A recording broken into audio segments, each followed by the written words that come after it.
So according to his account, on November 12, 1988, Mark's friend inadvertently gained access to a highly classified airshow, where the featured hardware of the event was real flying saucers. They were really strange looking, but appeared functional, and were named to suggest anti-gravity and reverse-engineered alien technology. An official presence stated they could travel faster than light. Despite their futuristic performance capabilities, these appeared to be stripped-down, road-worn working prototypes, which had seen practical operation for years. If this were the case, they were crude but tangible proof of concept for a staggering leap in aviation technology. They used extremely advanced electromagnetic or field propulsion, as opposed to solid or jet fuel, nuclear power, or any other commonly known conventional means. It also meant our government, and at least one other major defense contractor, Lockheed Martin, had been developing and deploying functional systems along these lines for many years. To both McCandlish and Brad, who had been working professionally for some time within what they thought were the highest levels of aeronautical design, this odd system was a sucker punch from the future.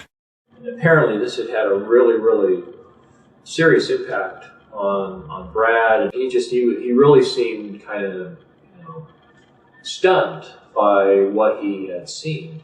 So we got together for lunch, and I was doing all these idea sketches of what he described to me about how the components related. And I had, your stereotypical sort of lens-shaped, flying saucer like you see in, more modern movies and stuff. And he said, "Oh, no. This is real simple. It's flat on the bottom, sloping sides like, a section taken out of a cone, a little ledge, and then a dome on the top." He said the dome is actually the top half of a crew compartment that's like a big ball. Pretty sure that was about 12 feet in diameter. There's a central column that goes down through the middle. There's like a flywheel thing on it that, maybe, 6 to 9 feet in diameter. There's 4 ejection seats that are all back to back on this central column above the flywheel type thing.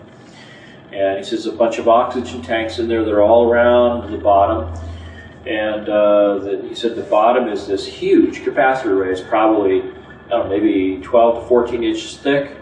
It's shaved off at an angle on the edges, looked like it had been put on a big giant milling machine, and they milled off the edges at a 35-degree angle. He said there's a series of these plate capacitors. I said, well, do you think that this is functioning like the Beethrow-Brown effect, like, these experiments were done back in the 60s with levitating things with, electrostatic fields and stuff?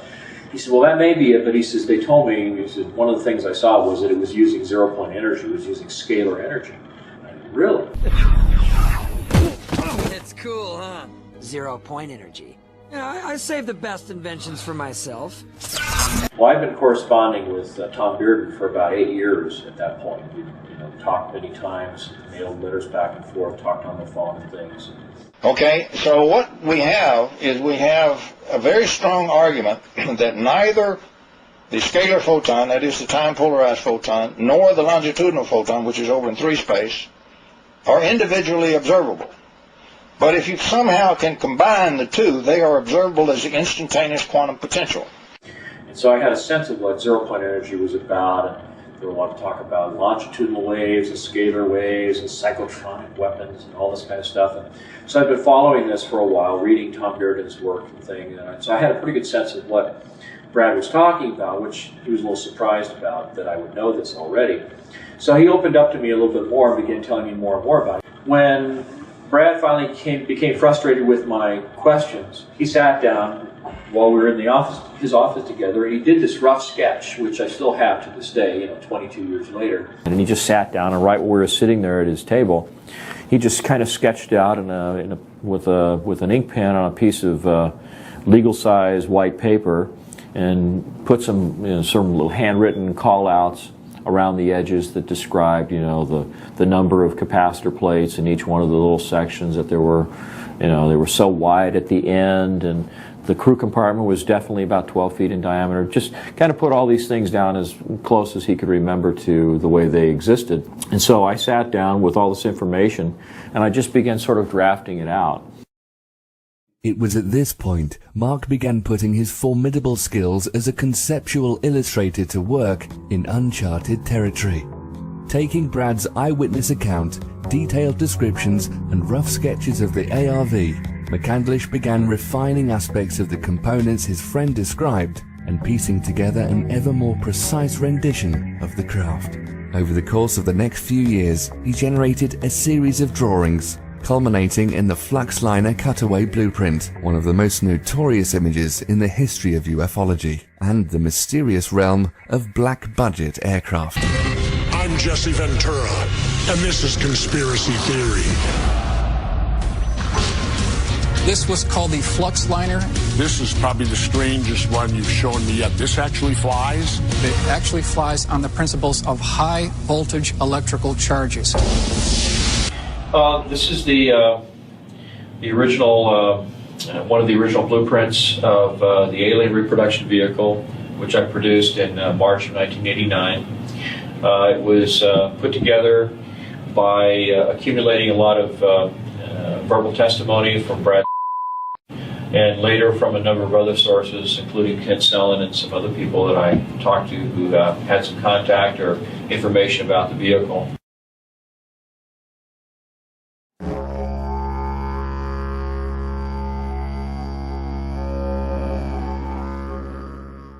For Mark, his friend Brad's initial account was a fascinating story with a degree of veracity and plausibility, worth exploring and doing some research, but was after all just one man's tale of a fairly unbelievable event, concept, and machine. However, this subsequent research led Mark to some other very compelling eyewitnesses, official documentation, including numerous scientific patents, and other sources, such as respected quantum physicists, which finally convinced him of the likelihood that the ARV might be a very real thing.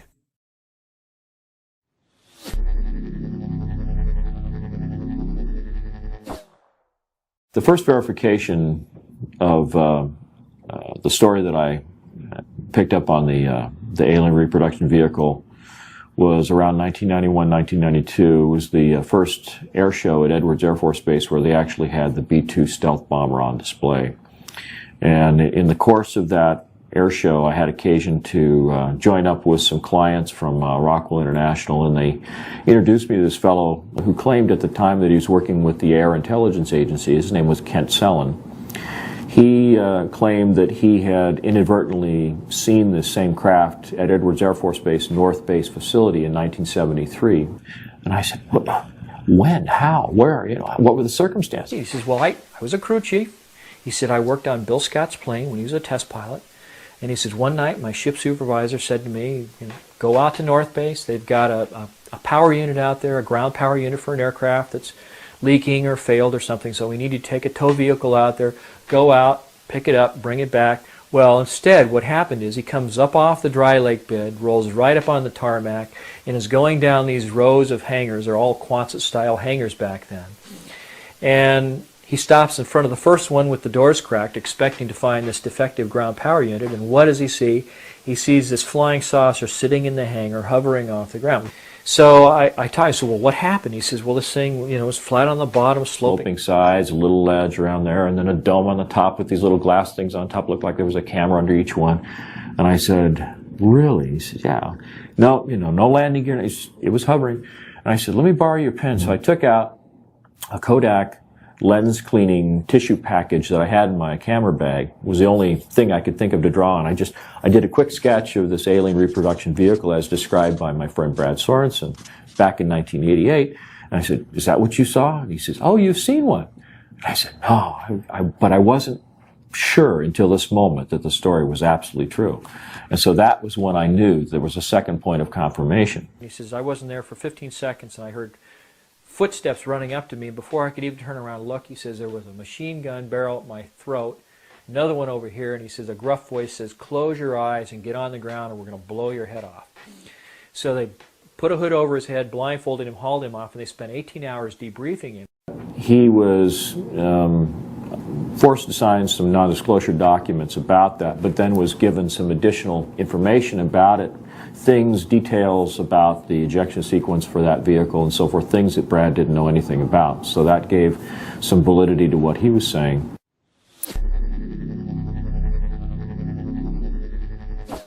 In addition to Kent Sellen, there is at least one other witness on record testifying to the existence of what he describes as a UFO at Norton Air Force Base, which may well have been the ARV. I can discuss Norton Air Force Base, and that as a result of all the military airlift command bases under me for their facilities, that there was one facility at Norton Air Force Base that was close hold. Not even the wing commander there could know what was going on. And during that time period, throughout my career, it was always rumored by the pilots that that was a cover for, in fact, a location of one UFO craft. And the reason for that location was folks that could come out, land at Norton, play golf, be part of a golf tournament, and so forth, and during that process could go by the facility and actually see the UFO.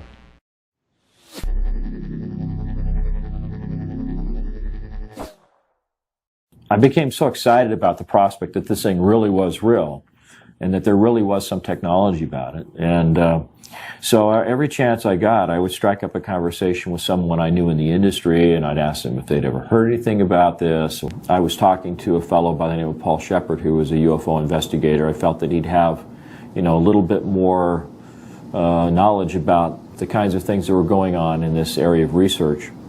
And he put me in touch with a couple of gentlemen, Gordon Novell and George Ulick, who was a physicist with Hercules Aerospace up in Sandy, Utah. And they were very interested in this story. I started off as an aeronautical engineer when I was in college, and I got real interested in what makes UFOs go. And so I just kind of pursued the trail of the technology as opposed to the aliens and that kind of stuff. And that's all I do is pursue the technology. And I got lucky, got very, very lucky, and got my hands on a cutaway of their bird. One of them had an ongoing correspondence with UFO researcher Wendell Stevens, a retired lieutenant colonel from the Air Force, who'd participated in sort of these UFO chasing exercises up around the Arctic many, many years ago.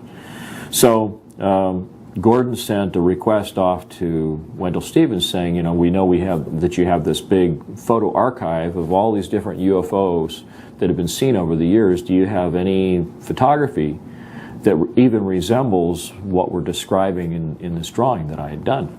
And it turned out that there was a case. I obtained photographs that were taken in 1967 by a military pilot, Harvey Williams, flying a C-47 for the Air Force at 12,000 feet, approximately 25 miles southwest of Provo, Utah. This particular vehicle matches the so-called ARV in all proportions and respects in terms of the detail of the shape of the craft. It really bore a striking resemblance to the ARV, with one possible exception, and that was that the synthetic vision system, little bubbles that accommodated the camera systems on the outside of this thing, were quite a bit larger than the ones that Brad had reported. And so when I thought back to something that Brad had said, and that was that many of the components on the ARV, like the ejection seats and the camera systems, were all off-the-shelf components.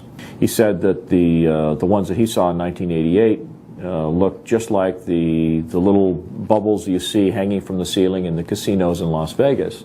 So when I thought back to the camera systems that were available in 1966, of course they were much larger than they were in 1988, and so the larger acrylic bubbles seemed, to give some veracity to the photography as it was presented in these pictures taken by Harvey Williams. One of the things that came up in the investigation was the fact that a number of the witnesses starting in 1988 described the vehicle that they saw as looking like it had been around for a long time. Chips in the paint, fingerprints, greasy handprints and that kind of stuff. The material around where the Zeus fasteners brought the panels together all chipped and scratched and stuff like it had been around for a long time. When I talked in 1991 or 92 to Kent Sullen, he clarified that he'd seen this thing in 1973, which was, 15 years or something earlier than that. And then the photographs from Wendell Stevens showed that this thing may have been operational as early as, June or July of 1966. So it certainly supported the idea that this thing had been around for quite a while, maybe even earlier than that.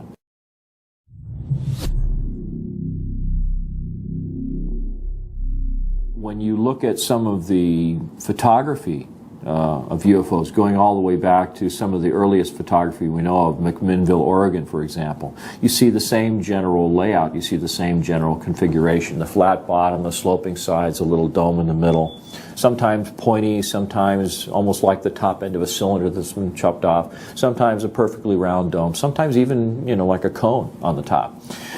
So it suggests that, there's many different variants of the system, but the overall arrangement of the components is basically the same.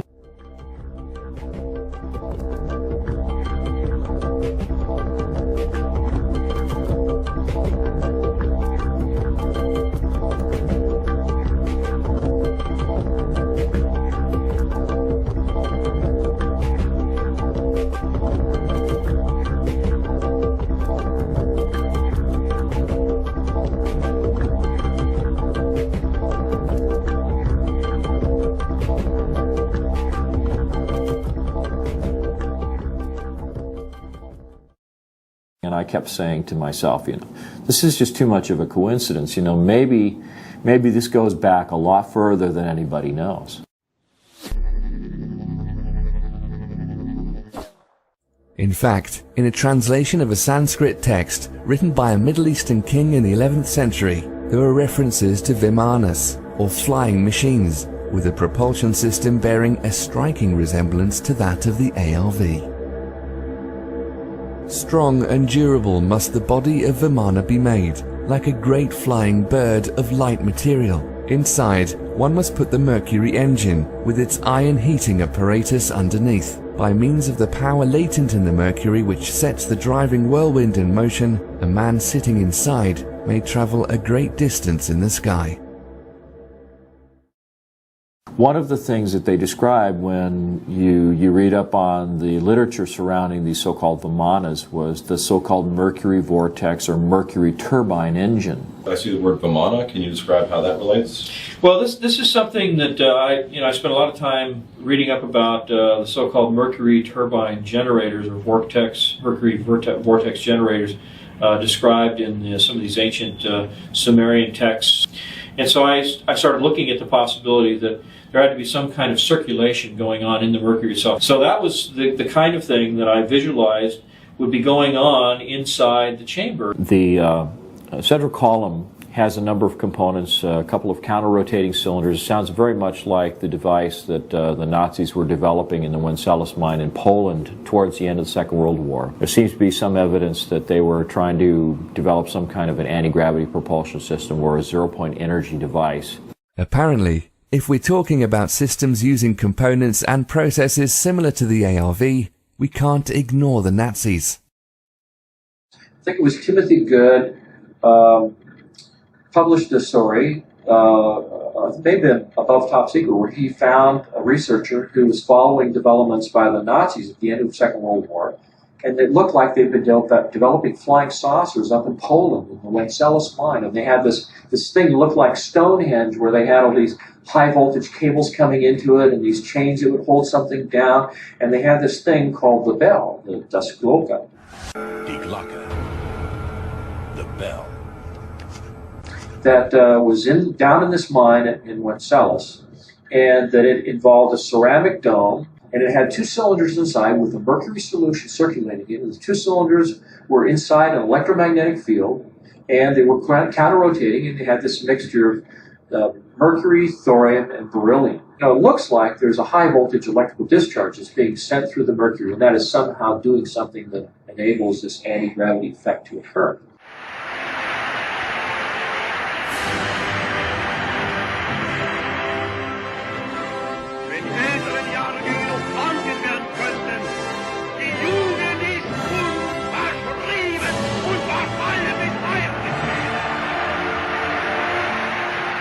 Besides rumors about Hitler's top scientists and the mythology of ancient kings, there were other instances where a central core involving mercury and other components similar to the ARV were reported.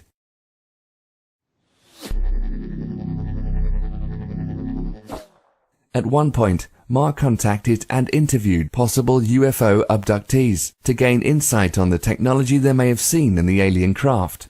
something he had in common with McDonnell Douglas in the 1960s, and possibly numerous other corporate and government entities since the 1940s.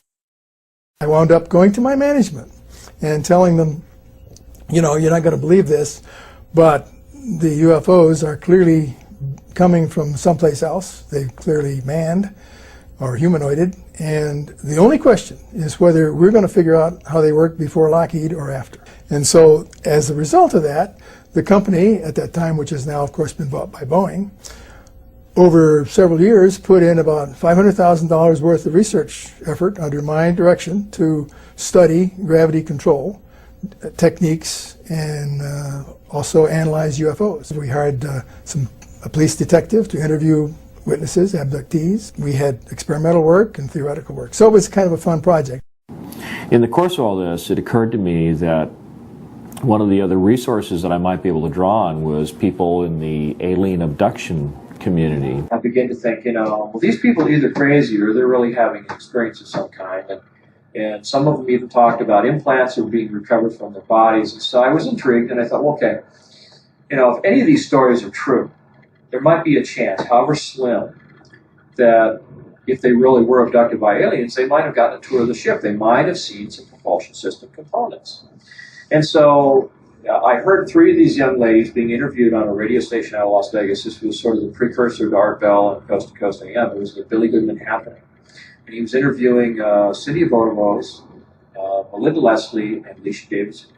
Contacted the station. They put me in touch with these three young ladies. I interviewed them individually, and much to my surprise determined that these young ladies seemed to be bona fide examples of the phenomena, with implants that could be seen on medical MRIs. So what I did was I simply asked them to describe what they saw, and without disclosing anything that I already knew about the components inside the alien reproduction vehicle, I found that these young ladies, at least one of them in particular, was able to describe not only components that strongly resembled the ones that were inside the alien reproduction vehicle, but they were also at a higher level of sophistication that actually gave additional clues about how the ARV actually functioned. Alicia Davidson described being escorted into the engine room and seeing the propulsion system components. And it involved a central column that was made of a transparent glass-like material. She said there was a silvery fluid that was spiraling upward at the bottom of this column. Down in kind of this well that was in the center of the spacecraft was this little tiny flywheel-like mechanism spinning, which matched the ARV also. And this is at a point when this young lady had never seen any of the drawings that I'd done of what the ARV was structured like. I was just, talking about propulsion components in general. But then she said that when you looked across this little well, this lower floor area in the center of the room was like a guardrail around it. She stood there. You could look across, and she said it looked like the below the deck she was standing on was this glass-like material with these coils of wire going through it. And they were spaced out in the same proportions as the ones on the ARV. The thing that she said that was most significant was that the column itself was rotating in one direction, and the flywheel was spinning in the opposite direction. There was counter-rotation, which is something that's often been reported in UFO sightings. You see components on the craft that are spinning in opposite directions. Back here on Earth, the scientific community has been busy since the end of the Industrial Revolution. There have been dozens, perhaps hundreds of US and international patents dealing directly with electrokinetics and electrogravitics, going back to the turn of the last century. It would be safe to assume private industry and the military have also been working on a great deal of related applications off the public record. In short, since Nikola Tesla's first experiments with pushing electricity around, mankind has had a thing for anti-gravity.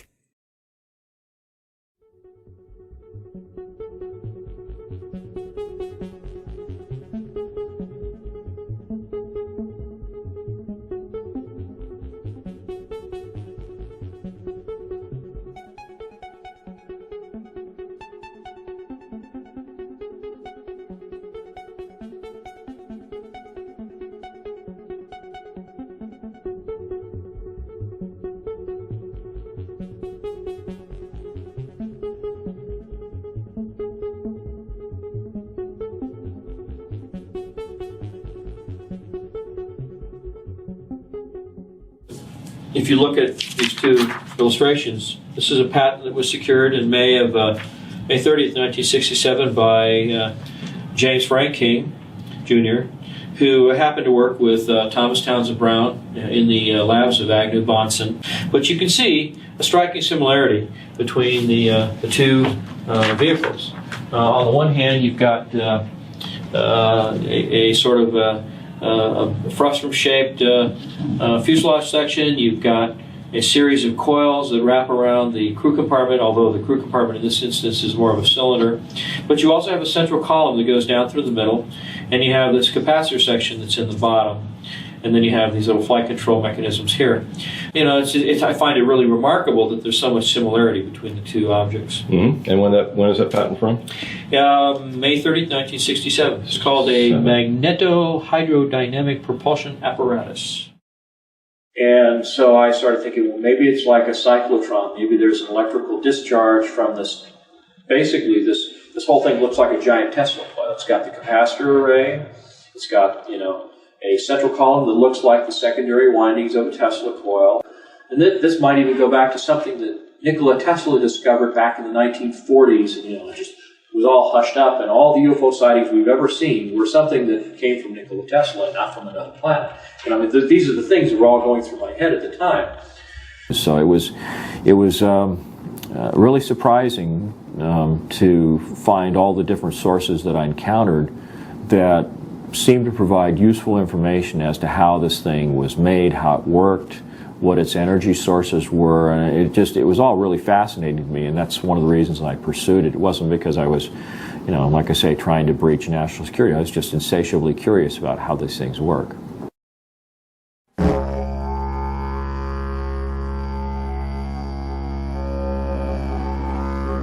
And he said it was remarkably simple. There wasn't that much to it. The ARV system, for all of its claims of flashy, out-of-this-world propulsion capabilities, was indeed remarkably simple. It could be described as a large-scale, souped-up Tesla coil, designed to negate gravity and inertia, with off-the-shelf navigation and life support systems bolted on, almost as an afterthought. You could think of it as the Model T of anti-gravity vehicles, an industrial dune buggy, or crude hot rod that can get you to Mars in a few minutes. In this version at least, first-class seating was still a way off.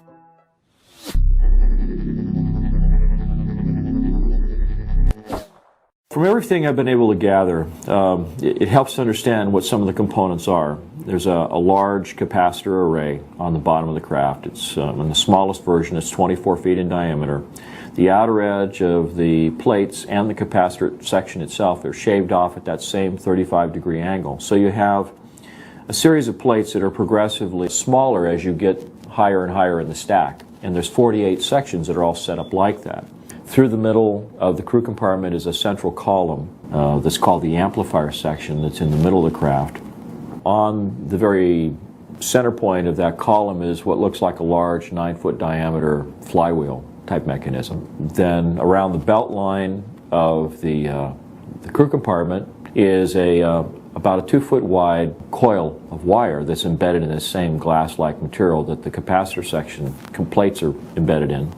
And there's a kind of flange or fairing that traps the top and the bottom surfaces of the coil. You can see that it traps it there and at the top. But in between are a series of explosive bolts that run all the way around the craft. They said above this ledge there is looks like a door out of, you know, your stereotypical cartoon submarine. You know, it has a steel frame that's embedded in the side of this protruded sphere that makes up the crew compartment. And he said it had a wheel on it with little spokes that you would turn like an old, you know, Captain Nemo submarine, with the pins that would go out and lock into the door frame. And it had a seal on it so it would be airtight. And then the ejection seats are mounted back to back. There's 4 of them in the smallest version of the craft, and they're mounted on this central column on a set of rails. In the event of an ejection, the explosive bolts separate the top and the bottom halves of the crew compartment, and the entire outer sheath of the central column pulls away along with the upper half of the crew compartment and the ejection seats. This crew compartment sphere can actually function as kind of a rudimentary re-entry vehicle coming down through the atmosphere, and then once you get, say, below 14, 15, 16,000 feet. The thing will pop a chute out the top, and the ejection seats drop off on these rails one by one, and the pilot can drift down in a parachute or with a parachute. Because this flywheel-like mechanism is turning all the time, the individual pilot or crew members have a kind of a pan that's right below the front of the ejection seat that affords them a place to put their feet. Now, the control system on the vehicle, on the ejection seat that the pilot sits in, on the one hand, it looks like a high voltage potentiometer, or like a rheostat on the one side, that has a couple of big heavy duty cables that come out of it and goes into the central column. And that's basically the amount of power that he has in the system. And on the other side, there was sort of an inverted J-shaped piece of metal that came up and over like that had a sphere on it. Now, on the bottom of the sphere, there is a sort of a bowl that's sort of slightly larger in diameter, but it conforms to the shape of this sphere. Of all the components of the ARV, the navigation system, while perfectly logical and even elegant in its design, has to be the strangest one. It's an entirely unknown paradigm in steering an aircraft or anything else, yet makes perfect technical sense. If one were to make the case for truly alien aspects of the alien reproduction vehicle, this might be the first example they'd use. The sphere itself appears to be a kind of a domed arrangement where you have a number of fiber optic leads that come into the sphere, and for each one of the 48 capacitor arrays, there's a series of sensors that are then used to sort of relay information to the individual plates. And so then, on the bottom of this, you have a bowl that moves around and can be used to convey the commands of the pilot in terms of what he wants to do in terms of shaping the field around the vehicle. And right in the center of that bowl is a kind of laser diode that sends a laser beam up into the underside, the inside of this sphere. And so as the bowl moves, that laser is sort of scanning around on the inside of the different sensors that are responsible for each of the capacitor sections. Then there's a series of relays that'll open up and close and let a certain amount of energy in, or prevent it from going in. And when it's dead center, it means that all of them get the exact same amount of information. You just go straight up. If you want to bank to the right, then you bank this to the right. It sends the laser signal over to the opposite side of the dome, and it says that the opposite side of the craft is going to get more energy, so it banks in that direction. It's kind of like in a helicopter, in the swash plate of a helicopter. When you want to bank to the left, you create more deflection in the main rotor on the right side so that it begins to bank to the right, or bank to the left, excuse me. So it's kind of the same principle. Then you have an oxygen supply that's strapped to the lower part of the central column down here in the lower part of the crew compartment. You have a much larger set of oxygen tanks, and these are all protruded vessels, by the way. There's no steel or aluminum in terms of the oxygen supply in the vehicle. There was also a pair of oxygen tanks under the seat, and that was assuming that maybe you had to eject, when you're at 25 or 30,000 feet, and you needed some air to get you from up there down to the place where you'd actually be able to breathe ambient air. I said, well, were there windows? And no, there weren't any windows. He said there was a thing called a synthetic vision system.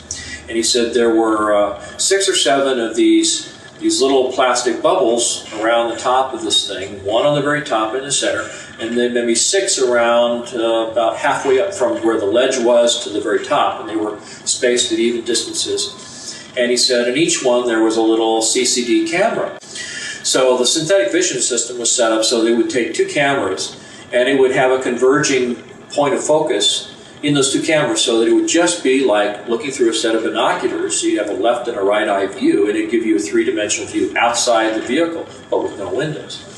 And the reason for that, apparently, was that this aircraft was using extremely high voltages, and the voltages would ionize the air around the vehicle so much that it would start producing X-ray photons, which are absolutely lethal. So you have to have basically a barrier to protect yourself. You also have a robotic arm that seems to be blended in with a composite fairing sitting right on the top surface of the capacitor array that has the ability to extend outward with a little air-driven claw that's on the end of it. In fact, I think that the craft's magnetic field or electromagnetic field is probably so powerful that conventional little electric motors probably wouldn't work in this kind of an application. Where they took the panels off the side of the aircraft is it had Zeus fasteners that were these little like quick spin lock things that they put on there to hold the panels. The panels are all like a fiberglass material, it's all composite. The entire vehicle appeared to be covered with what he referred to as a goopy lead paint. It looked like little flecks of lead that had been suspended in kind of a resin and just painted haphazardly over the outside of everything on the vehicle, with the possible exception of the door itself and these little blisters that house the synthetic vision system. So why would it be goopy lead paint? Well, the theory is that the electrostatic field created by this huge capacitor array and the ionization that occurs just because of the propulsion system might be enough to create a level of ionization around the craft that's high enough that it would produce X-ray photons of its own accord. And so you would want to be able to protect the pilot and the crew members from that radiation. So anyway, that's the general overview of the structure of the vehicle. This is a vehicle that has the ability to travel up to or beyond the speed of light. And part of the reason that it's able to do that is because it exploits the energy form that's embedded in space-time that's responsible for the effects of mass and inertia.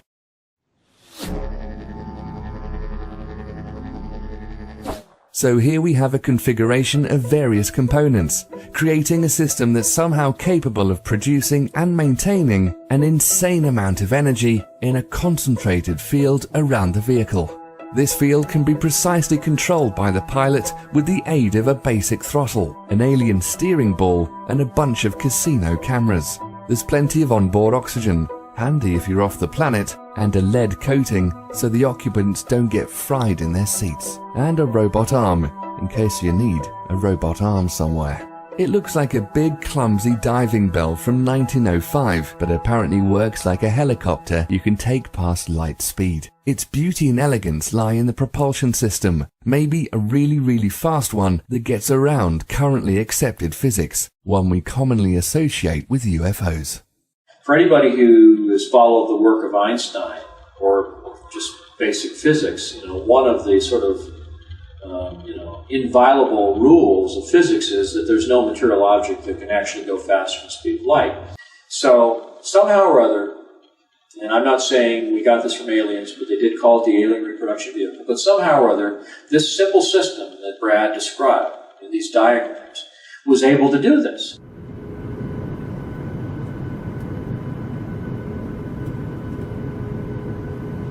So I began looking at the scientific literature. I was looking at this scalar energy, anything I could find on zero-point energy, scalar energy, quantum zero-point fluctuations of the vacuum, I think is the more technical physics term that they use in the literature. And it turned out that there really were scientific papers that were being published by a number of different scientists, Hal Puthoff, Bernard Hayes, Alfonso Rueda, who just happened to work at Lockheed Skunk Works, by the way. So I started noticing the names and where they worked and what they do, what they were talking, what they were publishing. And it occurred to me that, maybe these are people who have some insider. So I started looking at that. I started looking at the things that Hal Puthoff had said. In the middle of last century, physicists made an astounding discovery. And that is what we ordinarily consider empty space isn't empty at all. Even if you go to the far reaches of outer space, it turns out that rather than emptiness, what we call the vacuum is really a seething cauldron of what we call quantum energy, or zero-point energy. Zero-point just simply means that even if you froze the entire universe down to absolute zero, froze out all motion, where everything would be as quiet as you could possibly get it, this energy is still there. It was predicted by the mathematics of quantum theory, but the numbers were so large. For example, there's enough energy in the volume of a coffee cup to evaporate the world's oceans. It was thought, well, this must be some kind of artifact of the theory. But as time went on, various predictions in quantum theory were verified in the laboratory, And it finally turned out we had to take these numbers seriously. So I opened up a correspondence with Hal Puthoff, and he was very gracious in taking time to talk to me on the phone, send me copies of the peer-reviewed papers that he had published in Physics Review, Physics A, Physics B, and I couldn't understand the mathematics with all these Greek symbols, and I mean it was really advanced theoretical stuff, but what I was able to follow were the paragraphs that were before and after the equations that explained what all the math was talking about. And so as I went through these papers and I would talk to Hal, he would explain to me, well, this means that this is a certain process, a polarization process that happens in the vacuum of space-time, and when you do that, you have this kind of phenomenon. When you do that, you have this other phenomenon. And the papers that he wrote started to indicate this zero-point energy that's embedded in the environment. Was responsible for the effects of inertia and gravity and mass, and the reason why, as you accelerate through space-time, the mass of your vehicle increases.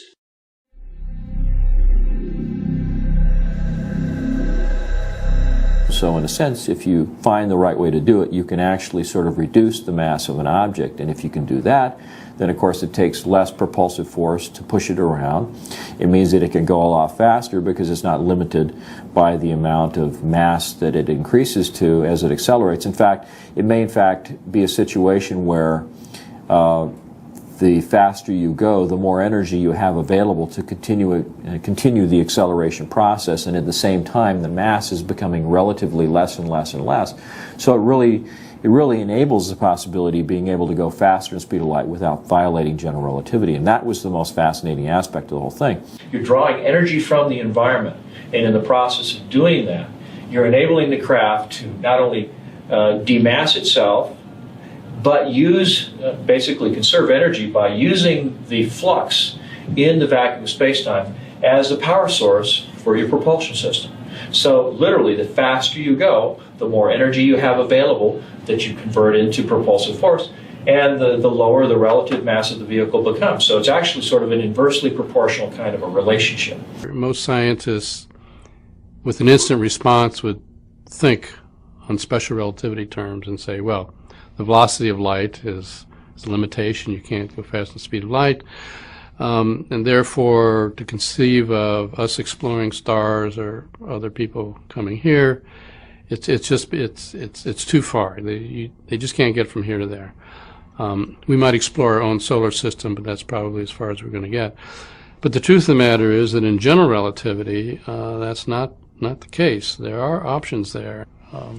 That limitation now has begun to evaporate due to the new understandings and predictions coming out of general relativity. So that's not the issue. And so I was starting to learn about the technology and how it might be playing a role in the function of this craft.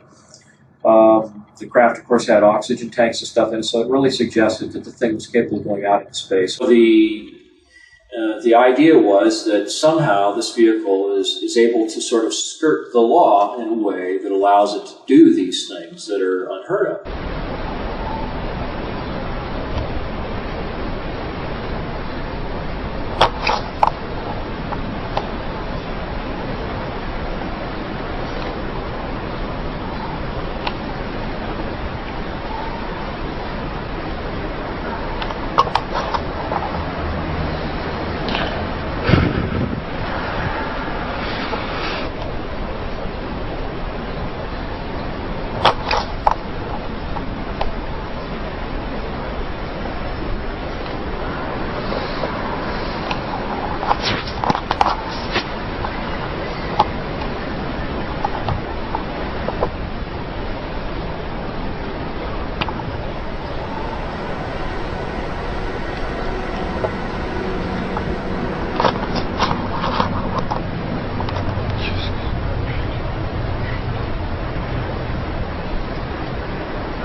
Well, I understood that, there were probably, some kind of a powerful electrostatic field involved with the capacitor array. There was obviously an electromagnetic field that was forming around this ring of wire that ran around the crew compartment, and that would form a kind of donut-shaped or toroid-shaped electromagnetic field with field lines stroking right through the middle of the craft, which happened to be where there was this large central column. Now, the central column was supposed to be the most secret part of the vehicle. Brad didn't seem to know too much about that, but he said that it used mercury in some form. He thought it might use it as a noble gas, vaporized mercury. The mercury, based on a number of accounts, appears to circulate in a kind of a closed loop system that runs down through the cylinder in the middle and then back up in the space between the inner cylinder and the outer cylinder. And there's a counter-rotation kind of a mechanism that's occurring there too. And at the midpoint is this thing that looks like a flywheel. But in effect, what I think its actual function is similar to what is called a homopolar generator, where you can use the centrifugal forces of a disc, a conducting metal disc that's spinning, to actually throw the electrons in the material out to the edge, where they can be literally tapped off with something that looks like a brush that has conductive bristles. Now, I believe that what happens is that this vehicle develops probably several million volts of voltage, and the sheer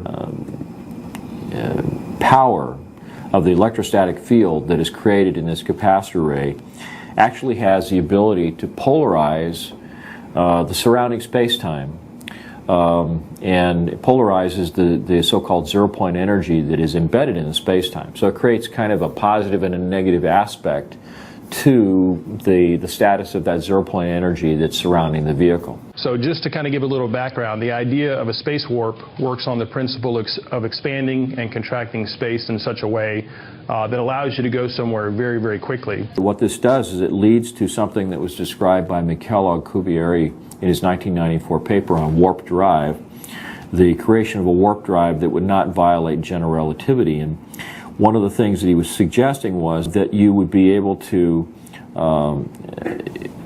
engineer a vector or a pair of vectors in space-time that would, on the one hand, cause a compression of space-time ahead of the vehicle and an expansion of space-time behind the vehicle, and that there would be an intervening space between those two phenomena that would pretty much peg your sense of gravity, your sense of inertia, to the environment that you departed from when you initiated this movement. So in essence what you have is you have a spherical event horizon around this particular region that might be called a dynamically engineered local space-time. And this particular region is set up in such a way that it creates these influences in the surrounding metric in such a way that it also creates a vector that goes in this direction.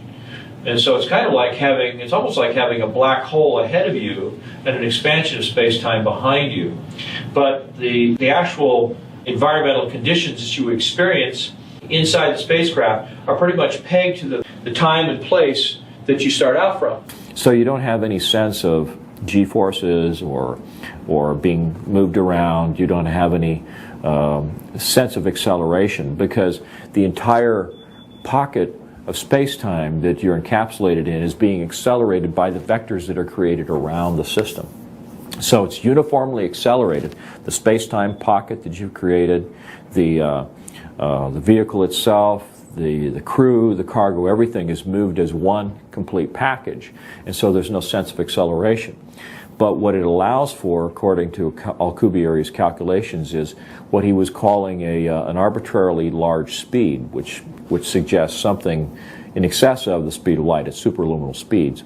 So to the person that's inside the vehicle, it may appear that you begin to accelerate away from a particular location, but to the person who's standing outside the disturbed region of space-time, it looks as though you just were gone, just in an instant. So this is an ARV, isn't that what it's called? That's what some people call it. We call it RAM, Replication Alien Machine. Oh, I see. Many highly credible reports of UFOs share a few key descriptions of how these crafts behave. They appear to have the ability to accelerate to extremely high velocities at will, far faster than any man-made craft.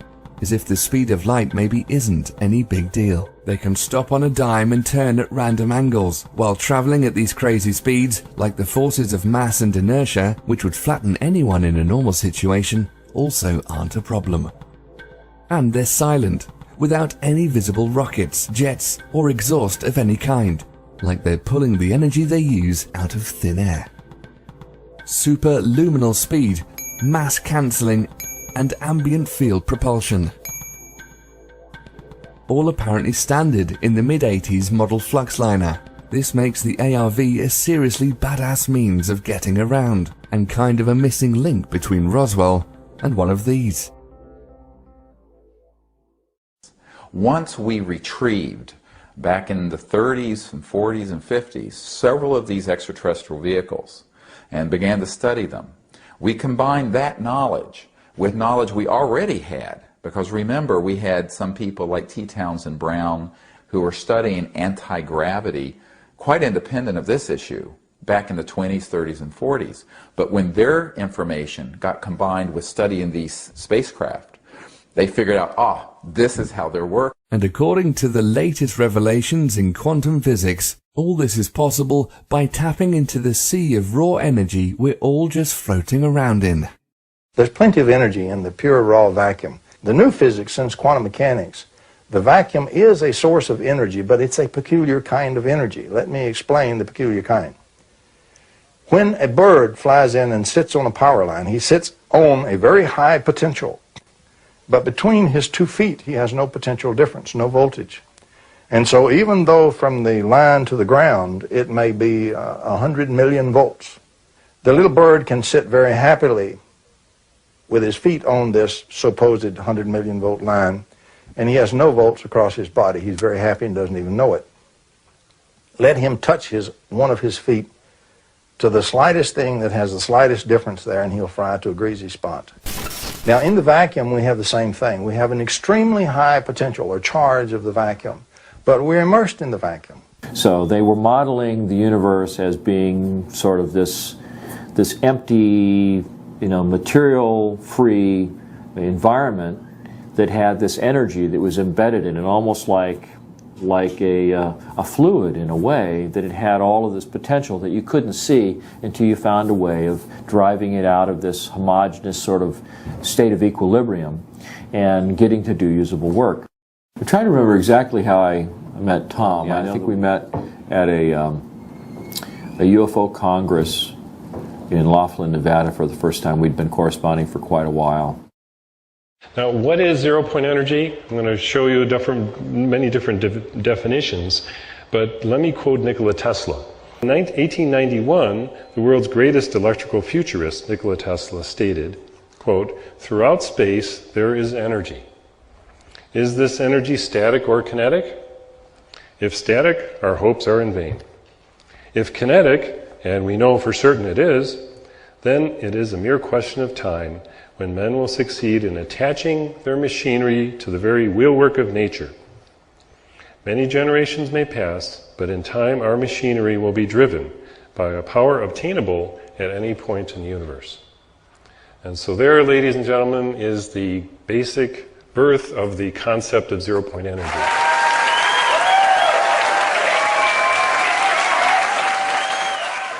The real issue becomes, is this new technology something that's so advanced and so far out there that it's really beyond the scope of our modern civilization? Is it something that's so hard to achieve that it requires such a tremendous amount of development that it would cause the economy to collapse? Or is it a real threat to existing forms of energy like oil, coal, nuclear, wind power?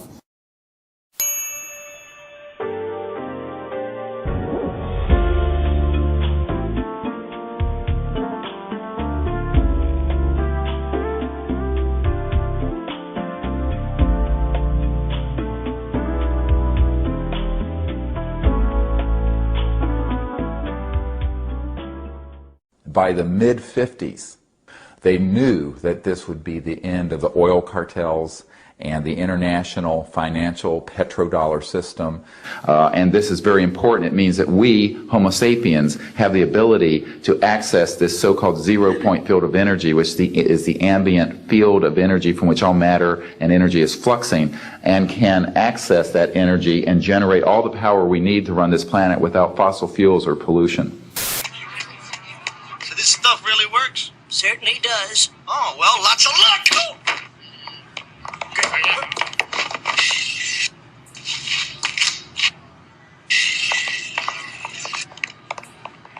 Technologies connected to UFO and extraterrestrial vehicles, if declassified and used for peaceful energy generation and propulsion, would solve the looming energy crisis definitively, would end global warming, would correct the environmental challenges that the Earth is facing.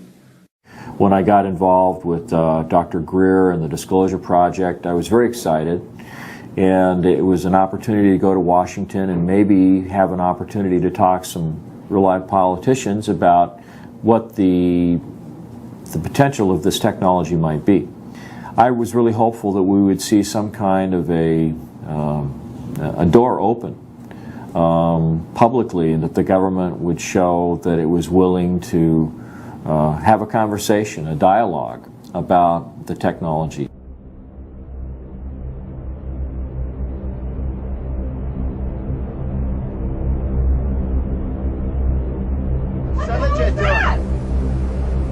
Holy fuck! Oh my God! Oh my God! September the 11th basically knocked May 9th off the radar, permanently. But it didn't lessen the potential importance of the spring conference or the issues involved. It did, however, allow the Bush administration to spend $1 trillion of our money on a war based on lies. So, getting together with Dr. Greer, going to Washington, D.C. was exhilarating, met a lot of interesting people, and it made it clear to me that there's a lot more going on behind the scenes than anybody can imagine. I mean, just the sheer volume of the stories and the accounts, the experiences that these people have had. When taken as a whole, you can see that there's this whole other level of things going on that nobody knows about. And there's a handful of people that may have an awareness, an overview of all that, but how it's affected me, well, that's a good question, because I can think of a lot of things that have happened to me that, if I didn't sit down and seriously analyze all the facts, I might be able to attribute it or blame it on, talking about flying saucers, talking about the alien reproduction vehicle. When I finally did get around to making a copy of this original drawing in the form of blueprint, I sent a copy to Brad. And one of the first things that he said to me on the phone was, and he wasn't kidding when he said this, he said, Mark, he says, this drawing is about as accurate as you can get. He says, every detail, every aspect of it is right on the money. He said, it is so accurate in every way. He says, this has to be probably one of the most dangerous illustrations you've ever done in your life. And he says, and if you're smart, he says, you'll tear up the original, you'll throw it away, and you'll never talk about it again. When it was all done, the CIA, one of the CIA men told the people they were now sworn to secrecy that this meeting never happened and this event never happened. You don't necessarily write anything down. You don't write anything down. And you keep it to yourself. It's a need-to-know basis only. Well, I thought, gee, this is something that we have to keep quiet. That was verified by the chief of security. So I got the feeling that somebody was monitoring my activity. And there was one point at which I wasn't home at the time. The phone rings. My girlfriend, Michelle, picks up the phone, and a voice says to Michelle, you better tell your boyfriend to stop doing what he's doing, or he's going to be in really deep trouble.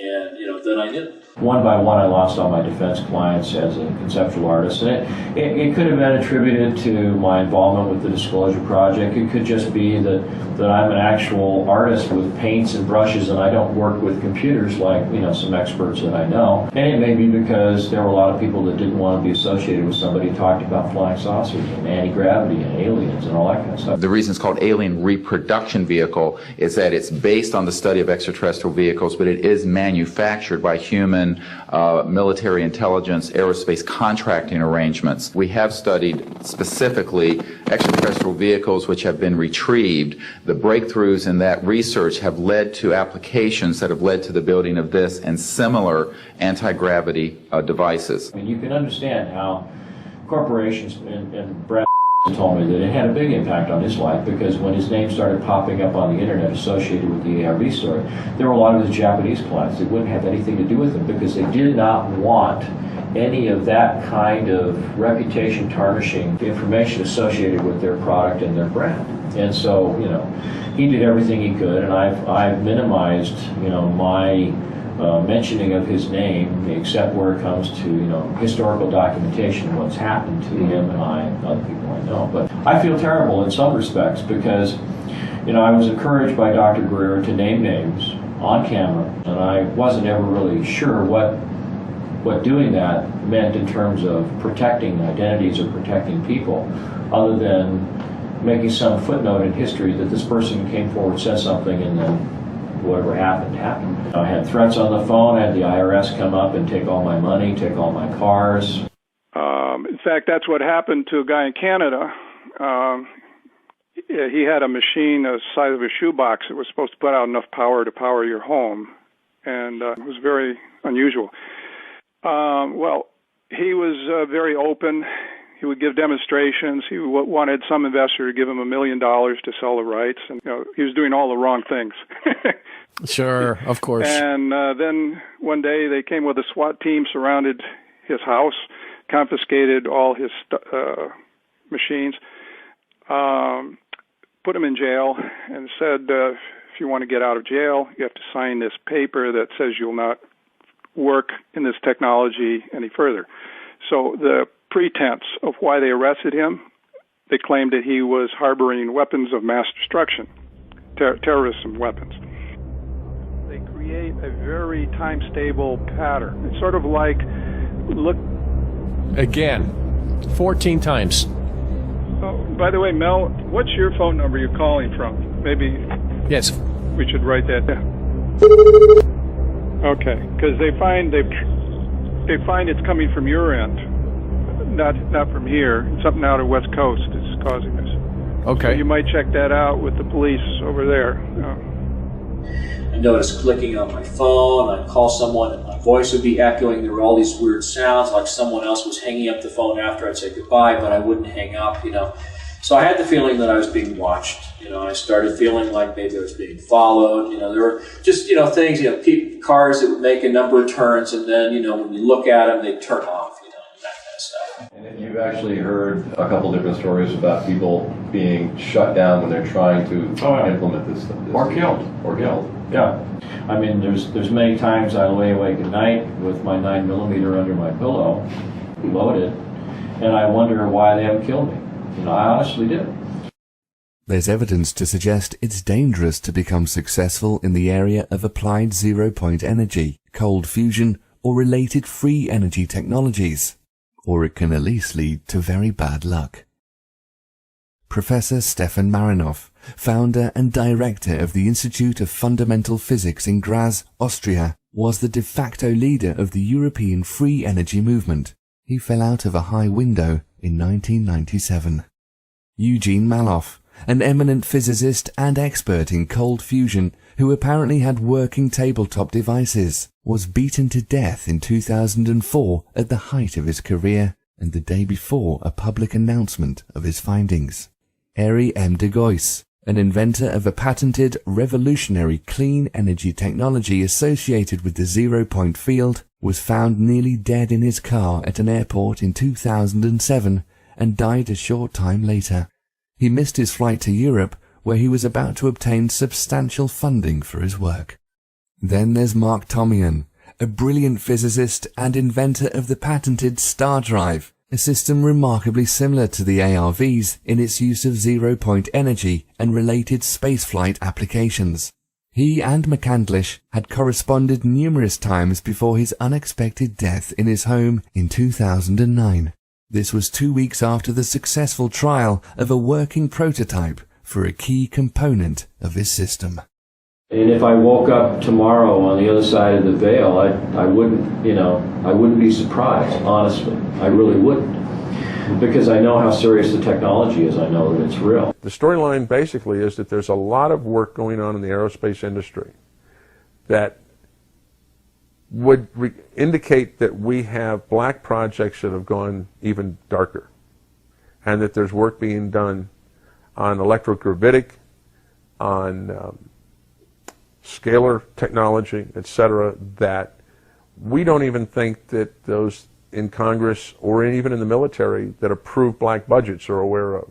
I've seen copies of inter-office correspondence among defense contractors that openly stated that they felt the technology was a fundamental enabling technology, that it had all kinds of different defense applications, but it also had a lot of serious civilian applications that would be beneficial to humanity as a whole, to the environment. It seems obvious that someone, perhaps a group, maybe some kind of a rogue civilization within our society has captured the technology. They're exploiting it for their own aims, for their own interests, whatever those might be. There's not a sliver of doubt in my mind that it exists, that it's being exploited in some way, whether it's for intelligence collection, whether it's for logistical support, whether it's for retrieval of raw materials from the asteroid belt. I have no idea why or what it's used for. All I know is that it's extremely advanced. It's being used more and more. I can only say that all the people who've sought to figure out what's going on using the Freedom of Information Act have kind of overlooked the fact that if this was a purely corporate endeavor and not a government-sanctioned endeavor, that it may be one way in which the technology can be completely overlooked and skirt the reach of the Freedom of Information Act. Because if it's considered trade secret or corporate property, so to speak, or controlled by corporations, it may be possible that they could keep this secret for a very long time.